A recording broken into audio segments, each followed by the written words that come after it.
Hello Hello， 胖妮儿来喽！胖妮继续带大家过情关。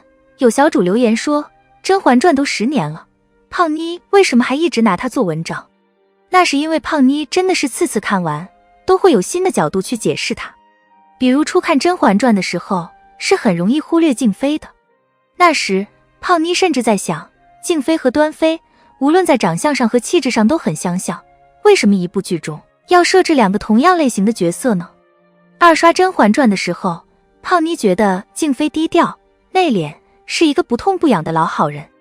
而今 N 刷《甄嬛传》后，现在的静妃在胖妮看来有别于端妃之处颇多，甚至可以说她是后宫中第一俗人。为什么这么说呢？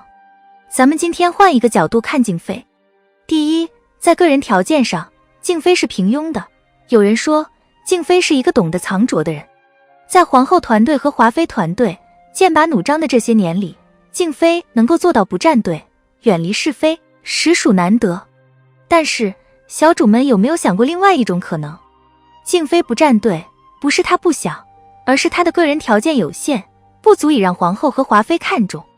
论姿色，她比不上丽嫔；论子嗣，她比不上齐妃和曹琴墨；论恩宠，皇上对她不过尔尔；论家世，她的父亲济州知府也算不得大官。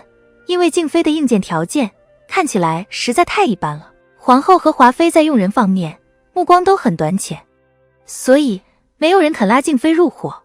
在偌大的后宫中单打独斗，又被安置于牵制华妃的尴尬位置上的静妃，除了低调、藏拙和隐忍，别无选择。第二，静妃的善良都是有前提的，善良和热心是众多小主对静妃的评价。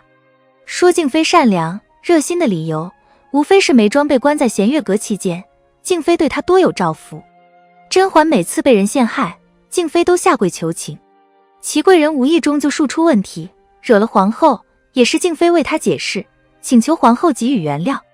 然而静妃的这些做法都有一个大前提，那就是对她自己而言，利大于弊。在华妃倒台之前，静妃最大的敌人就是华妃。且不说当初在她房里的时候，静妃受过多少委屈，就是甄嬛等人入宫之后，静妃已经位居咸福宫主位了，华妃还是动辄当面羞辱挖苦她，让静妃无地自容。静妃太想除掉华妃了，但以她自己的力量，这是不可能完成的事儿。甄嬛的出现让静妃看到了希望。与端妃一眼看出甄嬛长得酷似纯元不同，静妃看重的是皇上对甄嬛的宠爱，以及甄嬛几次与华妃交手都让华妃跌了大跟头的本事。因此对甄嬛的好姐妹眉庄，静妃尽可能的给予关照。甄嬛遭难，静妃总是带头求情，尽管每次作用都不大，但好歹姿态做足了，拉近了与甄嬛的距离。这些都为静妃后来能够顺利加入甄嬛战队打下了基础。至于后面为祺贵人求情，自然是因为祺贵人的父亲位居高位，对于静妃求情的善举，祺贵人就算不能投桃报李，也不会恩将仇报吧。静妃付出的每一分善良，似乎都在暗中标好了价格。她的善良只会给那些有价值的人和事，像刚入宫时的安陵容，这种才貌一般、家世一般、恩宠全无的小角色，是配不上静妃的善良的。第三，细节见能力，细节也见人品。静妃的宫斗能力很一般。之前胖妮的影片也讲过，像忍耐、韬光养晦这样的本事，能用来防守，不能用以进攻。防守做得好，只能保障自己活着；进攻做得好，才能保障自己活得好。甄嬛为什么能登上权力巅峰？除了主角光环和各方面的顶级配置之外，还在于她的攻守相宜，进退有度。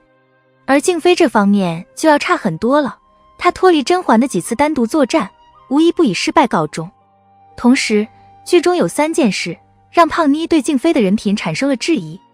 第一件，静妃揭发崔槿汐和苏培盛。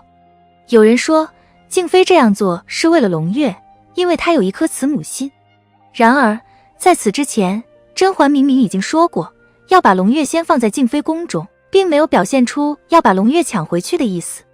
静妃为了一己私心，不敢和甄嬛正面刚，只能拖苏培盛和崔槿汐下水。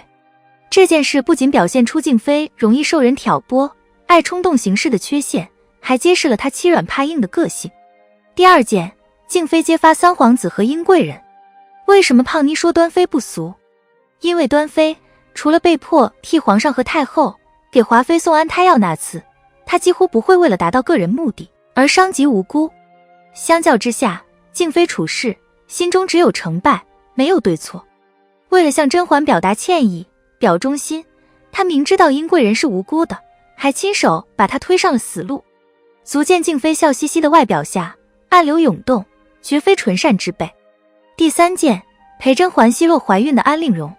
站在甄嬛的位置上，安陵容承受一切痛苦都是她自找的。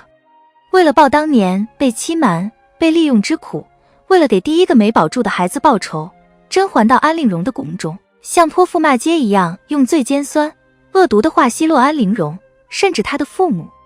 这样的事情，甄嬛是叫不动端妃和叶澜依的，因为他们不管出身高贵或卑贱，都有一份风骨在，不会受人差遣而自降身份。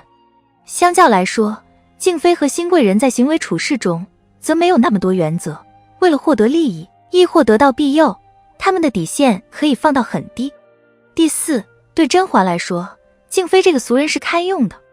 以甄嬛的聪明，她能看得懂静妃；以甄嬛的骄傲，她也必定看不上静妃。尤其是锦汐和殷贵人这些事发生之后，甄嬛能够原谅静妃，却再也不会把她当成真朋友。静妃对于甄嬛来说是一个合作者或是下属。